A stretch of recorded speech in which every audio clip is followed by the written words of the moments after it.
ಮಂದಣ್ಣನಿಗೆ ಕೆಲಸ ಸಿಕ್ಕಲಿಲ್ಲ. ಅವನ ಮೇರೇಜಿನ ಪ್ರಶ್ನೆ ದೂರವೇ ಉಳಿಯಿತು.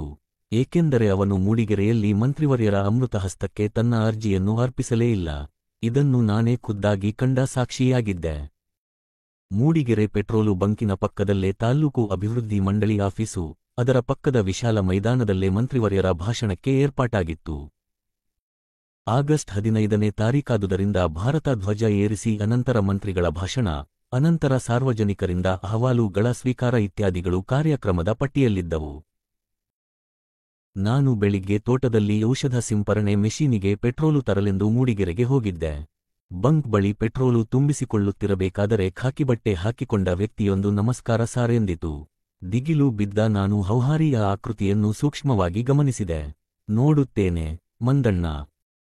ತಲೆಯ ಮೇಲೊಂದು ಕುಚ್ಚಿನ ಟೋಪಿ ರಾರಾಜಿಸುತ್ತಿತ್ತು. ಏನಯ್ಯ ಇದು ಎಂದೆ. ನಾನು ಸೌಟಾಗಿದ್ದೆ ಸಾರ್, ಇವತ್ತು ಮಿನಿಸ್ಟಿಗೆ ಗಾರ್ಡ್ ಆಫ್ ಆನರ್ ಕೊಡ್ತೀವಿ ಎಂದ.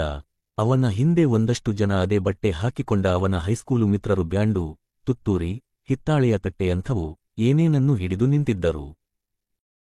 ಎಲ್ಲ ನಮಸ್ಕಾರ ಹೇಳಿ ಮೈದಾನದತ್ತ ಅಭ್ಯಾಸವಿಲ್ಲದ ಬೂಟುಕಾಲುಗಳನ್ನು ಅಸಡ ಬಸಡ ಬೀಸುತ್ತಾ ನಡೆದು ಹೋದರು.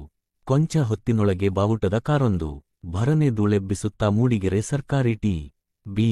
ಕಡೆಗೆ ಹೋಯಿತು. ಅದರ ಹಿಂದೆಯೇ ಒಂದು ಪಾಲಿಸ್ ಜೀಪು, ಒಂದು ಮೋಟಾರ್ ಸಕಲ್ಲು ಇತ್ಯಾದಿಗಳು, ನಮ್ಮೂರಿನ ದೊಡ್ಡ ಮನುಷ್ಯರ 2-3 ಕಾರುಗಳು ಹೋದವು. ನಾನು ಜೀಪಿಗೆ ಪೆಟ್ರೋಲ್ ತುಂಬಿಕೊಂಡು ಹೊರಟವನು. ಇನ್ನೇನು ಮಂತ್ರಿಗಳು ಬಂದರಲ್ಲ, ಕಾರ್ಯಕ್ರಮ ನೋಡಿಕೊಂಡೇ ಹೋಗೋಣವೆಂದು ನಿಂತೆ. ಮಂತ್ರಿವರ್ಯರ ಪಾವನ ಪಾದ ಆಗಮಿಸಿದ ಕೂಡಲೇ ಮೂಡಿಗೆರೆಯ ಕಳ್ಳರು, ಪುಢಾರಿಗಳು, ಠಕ್ಕರು ಎಲ್ಲ ಗರಿಗರಿ ಪಂಚೆ ಸುತ್ತಿಕೊಂಡು ಕಚ್ಚೆಗಟ್ಟಿಯಾಗಿ ಕೈಯಲ್ಲಿ ಹಿಡಿದುಕೊಂಡು ಗಡಿಬಿಡಿಯಲ್ಲಿ ಓಡೋಡಿದಂತೆ ನಡೆಯುತ್ತಾ ಬಂದರು. ಅವರ ಗುಂಪಿನಿಂದ ಸಾಹೇಬ್ರು ಬಹಳ ಬೇಗ ಬಂದ್ರಲ್ಲ ಮುಂತಾದ ತುಣುಕು ಮಿಣುಕು ಪದಗಳು ನನ್ನ ಕಿವಿ ಮೇಲೆ ಬಿದ್ದುವು. ನಾನು ಬಂಕಿನ ಬಳಿಯೇ ಕಾಯುತ್ತಾ ನಿಂತಿದ್ದೆ. ಕೊಂಚ ಹೊತ್ತಿನ ತರುವಾಯ ಮಂತ್ರಿಗಳು ಟಿವಿಯಿಂದ ಮುದುರಿ ಕಟ್ಟಿದ್ದ ಧ್ವಜವನ್ನು ನೋಡುತ್ತಾ ಪಕ್ಕದವರ ಮಾತುಗಳಿಗೆ ಗತ್ತಿನಿಂದ ತಲೆದೂಗುತ್ತಾ ತಾಲ್ಲೂಕು ಆಫೀಸಿನ ಎದುರು ಆಗಮಿಸಿದರು. ಎಲ್ಲರೂ ಸಾಲಾಗಿ ನಿಂತಿದ್ದರು. ಹಲವರು ಕುಳಿತಿದ್ದರು. ಯಾರೋ ಧ್ವನಿ ವರ್ಧಕದಲ್ಲಿ ಏಳಿ ಏಳಿ ಧ್ವಜಾರೋಹಣ ಎಂದು ಕೂಗಿದರು. ಮಂತ್ರಿಗಳು ಯಾಗ ಪುರೋಹಿತನ ಥರ ಮೂತಿ ಹಾಕಿಕೊಂಡು ಅತ್ತಿತ್ತ ಒಮ್ಮೆ ನೋಡಿ ಅನಂತರ ಮುದುರಿ ಕಟ್ಟಿದ್ದ ಧ್ವಜವನ್ನೇ ನೋಡುತ್ತಾ ಹಗ್ಗ ಎಳೆದರೂ ಧ್ವಜ ಬುಗ್ಗನೆ ಬಿಚ್ಚಿಕೊಂಡು ಗಾಳಿಗೆ ಗಂಭೀರವಾಗಿ ಹಾರಾಡತೊಡಗಿತು. ಅದರೊಳಗೆ ಇಟ್ಟು ಕಟ್ಟಿದ್ದ ಸಾವಿರಾರು ಗುಲಾಬಿ ಹೂವಿನ ಪಕಳೆಗಳು ಹಾರಿ ತೇಲಿ ಸಭಿಕರ ಮೇಲೆ ಇಳಿದುವು.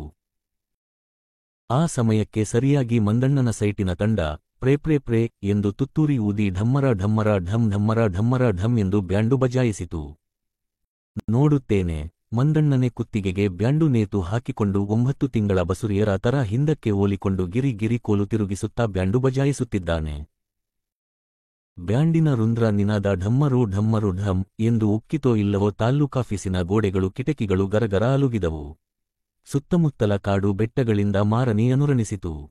ಇದ್ದಕ್ಕಿದ್ದಂತೆ ಈ ಸ್ಪಂದಿಸಿ ಅನುರಣಿಸುತ್ತಿರುವ ರುಂದ್ರ ನಿನಾದಕ್ಕೆ ಅಲ್ಲಿದ್ದ 2 ಹೆಚ್ಚೇನು ಗೂಡುಗಳು ಕೋಪಗೊಂಡು ಬುಸ್ಸನೆ ಎದ್ದವು. ಗಾಳಿಗೆ ಪಟ ಪಟ ಬಡಿಯುತ್ತಿದ್ದ ಬಾವುಟಕ್ಕೆ, ಅದನ್ನು ಹಾರಿಸಿ ಹಿಂದಿರುಗತ್ತಿದ್ದ ಸ್ಕೂಲ ಕಾಯದ ಮಂತ್ರಿಗಳಿಗೆ, ಪೊಲೀಸರಿಗೆ, ಪುಢಾರಿಗಳಿಗೆ, ಬ್ಯಾಂಡು ಬಜಾಯಿಸುತ್ತಿದ್ದ ಮಂದಣ್ಣನಿಗೆ, ಹುಡುಗರಿಗೆ, ಹೆಂಗಸರಿಗೆ, ದಾರಿಹೋಕರಿಗೆ ಒಂದರ ಮೇಲೊಂದರಂತೆ ಬಂದು ಟಪಟಪಟಪ ಕಚ್ಚತೊಡಗಿದವು. ಹೋ ಎಂದು ಕೂಗುತ್ತಾ ಜನ ಗಾಬರಿಯಿಂದ ಕಂಗಾಲು ಬಿದ್ದು ದಿಕ್ಕಾಪಾಲಾಗಿ ಓಡಿದರು. ಬ್ಯಾಂಡು ಹೊತ್ತುಕೊಂಡು ಓಡುತ್ತಿದ್ದ ಮಂದಣ್ಣ ಮುಗ್ಗರಿಸಿ ಬಿದ್ದು ಡ್ರಮ್ ಧಡ ಧಡ ಊರುಡಾಡಿಕೊಂಡು ಬೀದಿಯಲ್ಲಿ ಹೋಗಿ 1-2 ಪೋಲಿ ಗೂಳಿಗಳು ಪುಡಾರಿಗಳ ಜೊತೆ ಬಾಲ ಎತ್ತಿಕೊಂಡು ಓಡ್ತೊಡಗಿದವು. ಮಂದಣ್ಣನ ಡ್ರಮ್ ಸದ್ದೇ ಇದಕ್ಕೆ ಕಾರಣವೆಂದು ಈಗ ನಾನು ಬರೆಯುತ್ತಿರೋದಕ್ಕೆ ಕಾರಣ. ಅನಂತರ ನಾನು ಒಮ್ಮೆ ಕರ್ವಾಲೋರನ್ನು ಸಂಧಿಸಿದಾಗ ತಿಳಿದುಕೊಂಡದ್ದೇ ಹೊರತು ಈ ಅನಾಹುತ ನಡೆದಾಗ ಯಾರಿಗೂ ಏತಕ್ಕಾಗಿ ಈ ರೀತಿ ಜೇನು ಕಡಿದವು ಎಂದು ಗೊತ್ತಾಗಲಿಲ್ಲ. ಇದೇನೆಂದು ಎಲ್ಲ ಅತ್ತಿತ್ತ ನೋಡುತ್ತಿರಬೇಕಾದರೆ ಪುಂಖಾನುಪುಂಖವಾಗಿ ಸಜೀವ ಬಾಣಗಳಂತೆ ಜೇನುಗಳು ಬಾರಿಸತೊಡಗಿದವು.